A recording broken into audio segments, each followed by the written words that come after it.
교독하도록 하겠습니다. 오늘 주신 말씀은 사무엘상 18장 6절에서 9절 말씀입니다. 사무엘상 18장 6절에서 9절 말씀입니다. 한 절씩 돌아가면서 읽고 마지막 절은 함께 읽도록 하겠습니다. 제가 먼저 읽겠습니다.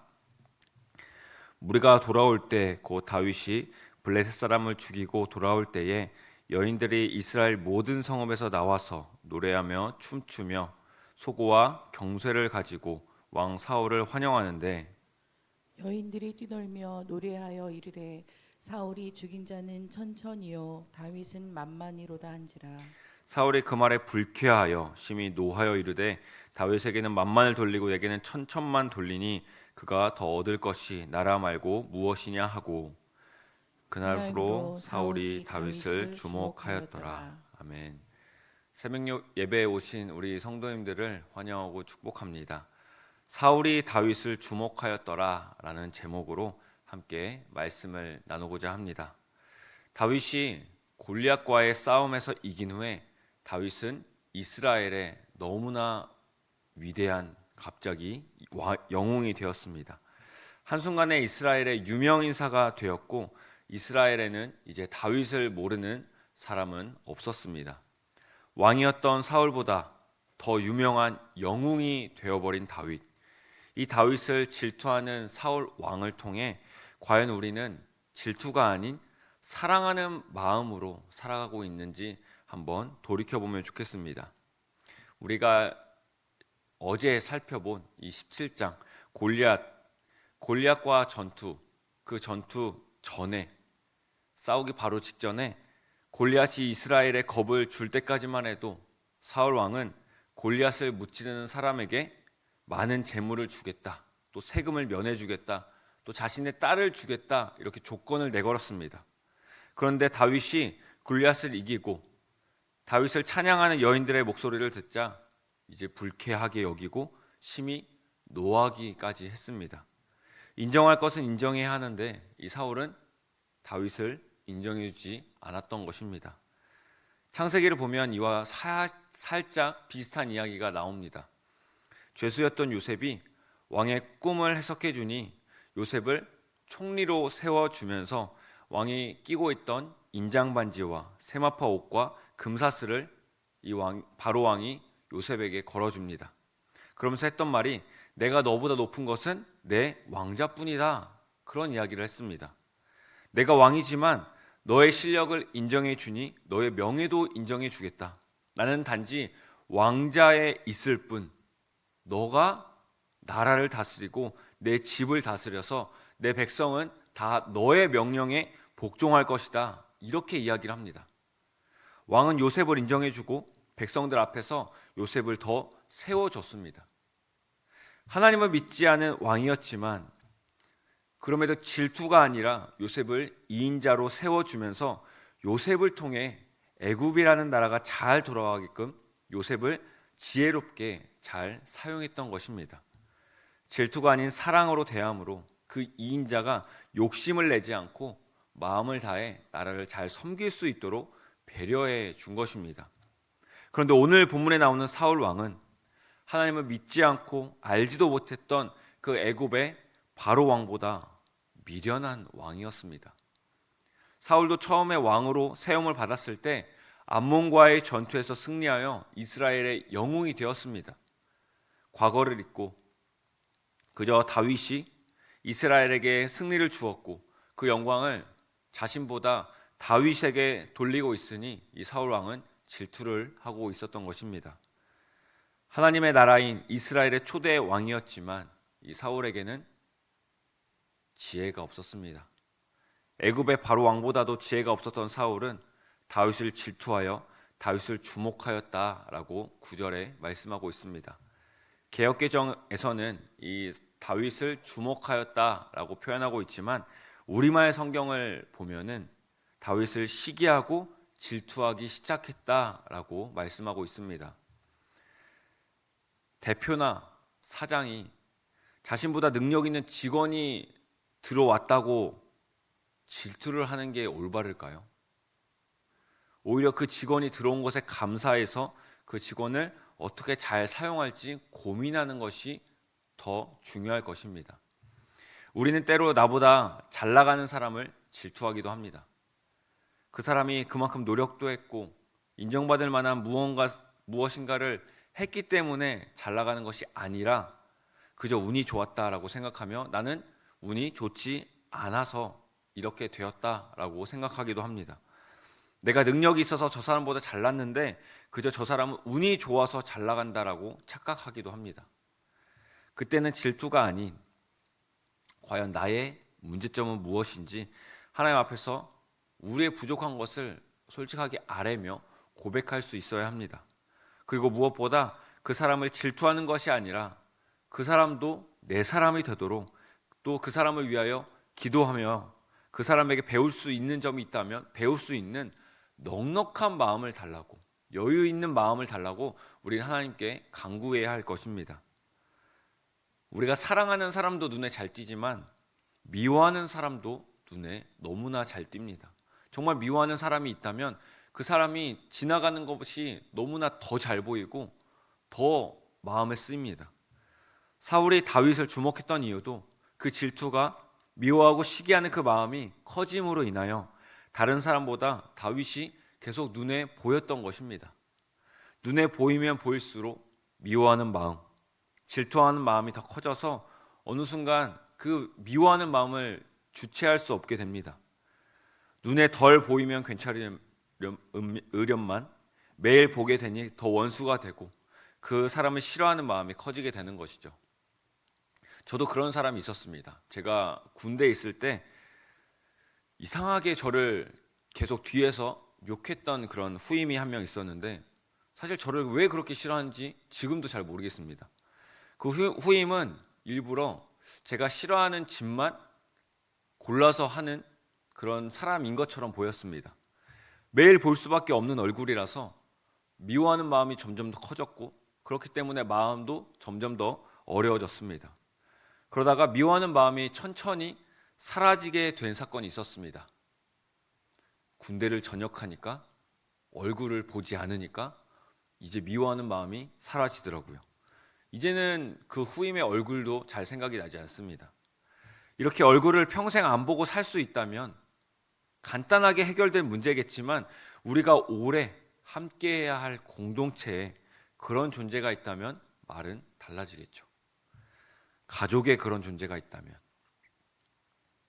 또 회사에 그런 존재가 있다면 더욱이 교회에 그런 존재가 있다면 어떻습니까? 그 공동체를 쉽게 떠날 수도 없고 그 공동체에 오래도록 남아 있어야 한다면 정말 힘든 일이지 않겠습니까? 그렇다면 우리의 마음을 바꾸어야만 시기하고 질투하는 마음이 사라지게 될 것입니다. 사울이 다윗을 질투했던 그 마음, 그래서 다윗을 주목하며 미워했던 마음은 쉽게 사라지지 않았습니다. 우리가 잘 아는 것처럼 다윗을 죽이고자 창을 여러 번 던졌고요. 이스라엘 군대를 모아서 다윗을 죽이고자 샅샅이 찾기도 했습니다. 오히려 자신을 2번이나 죽일 수 있는 기회에서 자신을 살려준 다윗을 그럼에도 불구하고 여전히 질투하고 시기하여 사울은 끝내 다윗을 사랑하지 못하고 죽음을 맞이하게 되었습니다. 사실 골리앗과의 전투에서 나라를 살려준 영웅 다윗이었지만 이 사울 왕에게 있어서 다윗은 자신이 인정받고 자신이 영광받아야 하는 그것들을 빼앗았기 때문에 그 어린아이가 더 인정받고 더 영광을 받았기 때문에 이렇게 질투를 한 것입니다. 사실은 아무것도 아닌 사건이었습니다. 오히려 그 다윗에게 고마워해야 하는 사건이었죠. 어떻게 보면 우리가 미워하는 사람에 대해서 내가 왜 미워하는지도 잘 모르고 미워하는 사람이 있기 마련입니다. 그 사람이 잘못을 했다고 한들 우리가 정말 사랑하는 사람이 똑같은 잘못을 했을 때 우리는 누구의 잘못을 더 크게 보나요? 우리가 미워하는 사람의 잘못을 더 크게 봅니다. 똑같은 잘못을 해도 우리가 사랑하는 사람의 잘못은 뭐 그럴 수 있지, 그렇게 넘어갑니다. 사울이 다윗을 주목하여 시기하고 질투했던 것처럼 만약 우리에게도 주목하여 시기하고 질투하는 사람이 있다면 우리는 그 영혼을 위해서 기도할 수 있어야 합니다. 예수님 마태복음 5장 44절에 이렇게 말씀하십니다. 너희 원수를 사랑하며 너희를 박해하는 자를 위하여 기도하라. 원수를 사랑하는 마음은 우리 마음대로 되지 않기 때문에 예수님은 원수를 박해하는 자를 위하여 기도하라라고 말씀하십니다. 하나님이 원수를 사랑할 수 있는 마음을 주시지 않는다면 우리는 결국 사랑할 수 없는 존재들인 것을 예수님은 너무나 잘 알고 계셨습니다. 그렇게 기도하라라고 말씀하십니다. 사랑의 시작이 하나님이시기 때문에 사랑이신 하나님께 기도로 간구해야 하는 것입니다. 요한일서에는 2번 하나님은 사랑이시다라고 말씀하고 있습니다.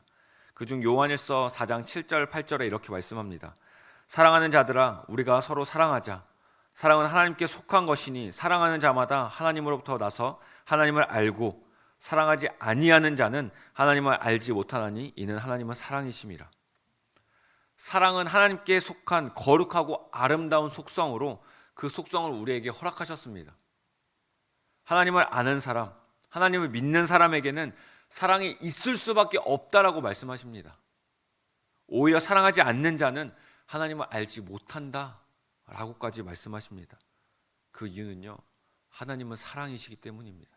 우리는 하나님을 믿는 사람이기 때문에 그 사랑을 받은 사람이기 때문에 사랑이 있을 수밖에 없다라고 말씀하는 것입니다. 하나님은 사랑이신데 하나님을 알고 하나님 믿는 자에게 사랑이 없고 시기와 질투만 있다면 우리는 회개함으로 주님 앞에 나아가야 합니다. 또한 기도함으로 사랑이신 하나님께서 사랑의 마음을 우리에게 허락해달라고 우리는 간구해야 하는 것입니다. 세상에서 아무리 잘 나가고 인정받는다고 한들 하나님 앞에서 인정받지 못한다면 아무런 의미가 없을 것입니다. 사울은 하나님께 인정받고자 살아가지 않았습니다. 사울에게 우선순위는 하나님보다 백성들이었습니다. 사무엘상 15장 24절에 사울이 이렇게 고백을 합니다. 내가 여호와의 명령과 당신의 말씀을 어긴 것은 내가 백성을 두려워하여 그들의 말을 청종하였다 라고 말씀하고 있습니다. 우리가 하나님께 인정받고자 살아간다면 세상에서 아무리 잘 나가는 사람이라고 할지라도 굳이 질투할 필요도 없고요, 시기할 필요도 없습니다.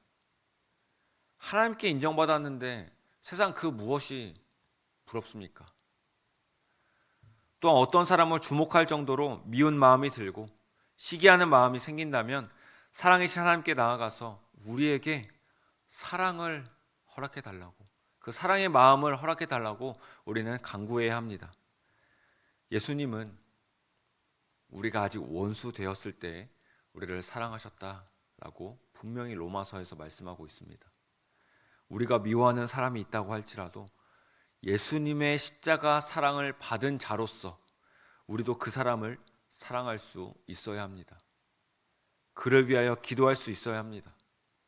미워하지 않는 마음을 주시도록 그 사람이 하나님 안에서 올바르게 서서 또 내 사람이 될 수 있도록, 그래야 우리가 속한 공동체에 내가 미워하는 사람이 없이 서로 사랑하는 그런 아름다운 공동체가 되기를 우리는 간구해야 합니다. 하나님이 원하시는 공동체는 누구를 주목해서 시기하고 질투하는 공동체가 아니라 사랑이신 하나님이 우리에게 허락하신 바로 그 아가페 사랑으로 섬기고 서로를 돕고 또 그 영혼을 위해 기도할 수 있는 초대교회와 같은 아름다운 공동체를 하나님께서는 원하시고 계십니다. 그렇게 우리가 시기와 질투, 미운 마음이 들 때 하나님께 기도하며 간구하며, 하나님, 저에게 이런 마음이 있습니다.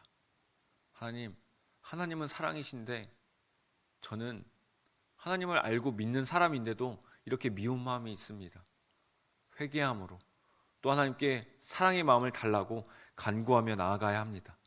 그래서 하나님이 원하시는 그 아름다운 관계를 회복하는 우리 성도님들 모든 공동체 그리고 모든 삶이 되시기를 소망합니다. 오늘 기도하며 내가 과거에 미워했던 사람, 그리고 현재 미워하는 사람, 생각나는 사람이 있을 것입니다. 하나님 그 지체를 사랑하게 해달라고, 그 지체가 하나님 앞에 올바로 섬으로 사랑을 나타내는 관계가 될 수 있도록 우리가 간구하며 기도하면 좋겠습니다. 그러므로 다른 사람을 주목하여 시기하고 질투하는 것이 아니라 예수님이 날 구원하신 그 사랑, 그 말도 안 되는 사랑, 원수까지도 사랑할 수 있는 그 사랑을 우리에게 허락해 달라고, 그리고 그 사랑으로 우리가 사랑하며 살아가겠다고 또 결단하며 기도하는 우리 성도님들이 되시기를 소망합니다. 제가 기도하겠습니다. 사랑에 감사합니다. 이 사울이 다윗을 주목하여 시기하여 질투한 것을 기억하며 우리도 시기하고 질투한 사람이 있다면 회개하기를 원합니다. 하나님, 우리가 과거에 미워했던 사람, 그리고 또 현재 미워하고 있는 어떤 사람들이 있다면 하나님, 그 사람들을 이름을 부르면서 기도합니다. 하나님, 그 사람들을 미워하는 마음이 아니라 그 사람을 사랑할 수 있는 귀한 마음을 우리에게 허락하여 주시옵소서. 그리하여 하나님이 원하시는 아름다운 공동체, 사랑이 넘치는 공동체가 회복될 수 있도록 주님 역사하여 주시옵소서. 그런 사람을 위하여 기도할 수 있는 넉넉한 마음을 우리에게 허락하여 주시옵소서. 그 사람이 하나님 앞에서 올바로 서서 정말 아름다운 관계를 맺을 수 있도록 주님 역사하여 주시옵소서. 하나님, 오늘 하루를 살아가며 혹 생각나는 그 사람이 있다면 정말 기도하고, 또 내가 용서를 받아야 하는 것이 있다면 먼저 연락해서 용서를 구하고, 또 용서를 해야 되는 일이 있다면 오히려 내가 먼저 용서를 해줄 수 있는 그런 아름다운 관계, 사랑이 넘치는 관계를 하나님 회복할 수 있는 바로 이 하루가 될 수 있도록 주님 역사하여 주시옵소서. 하나님, 주님은 사랑이십니다. 하나님은 사랑이시다라고 분명히 말씀하고 있습니다. 우리가 하나님 믿는 사람으로서 하나님은 사랑이시다라는 그 말씀이 그냥 텍스트로 남는 것, 문자로 남는 것이 아니라 우리 마음에 깊이 새겨져서 하나님의 사랑이 내 마음에 깊이 새겨져서 그 사랑으로 사랑할 수 있는, 살아갈 수 있는 오늘 하루가 될 수 있도록 주님 역사하여 주시옵소서. 감사드리며 예수님의 이름으로 기도드립니다. 아멘.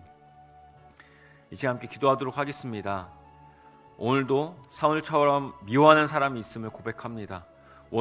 원수까지도 사랑하라 하신 말씀을 기억하며 그 사람을 위하여 사랑으로 기도할 수 있는 그 사랑의 마음을 허락해 달라고 우리가 함께 기도하면 좋겠고요. 그리고 또한 오늘 창조과학을 오늘 출발합니다. 거기서 안전하게 다녀올 수 있도록, 또 그곳에서 여전히 역사하고 계신 하나님을 발견하고 하나님을 경험하고 누리는 귀한 시간이 될 수 있도록 기도해 주시고, 이어서 개인 기도하도록 하겠습니다. 함께 기도하겠습니다.